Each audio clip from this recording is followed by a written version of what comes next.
Sono i drammatici momenti dell'accoltellamento del militare americano nella notte di domenica a Conegliano, ripresi da uno dei residenti di Piazzetta Calvi. I carabinieri a cui sono state affidate le indagini sono già sulle tracce dell'autore.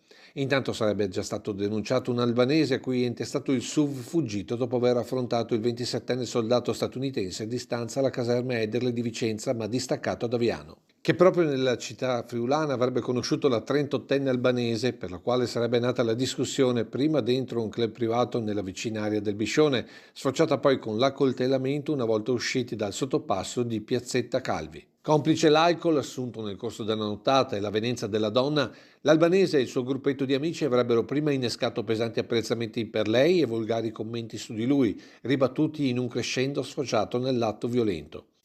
Un colpo all'addome che per fortuna non ha causato lesioni interne al militare, subito soccorso da un'ambulanza chiamata dai residenti in zona svegliati dalle urla della donna.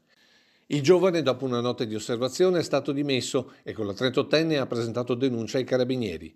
Sul fatto la procura di Treviso ha aperto un fascicolo d'inchiesta dove a breve potrebbe essere aggiunto come indagato il nome del cittadino albanese con l'accusa di lesioni personali.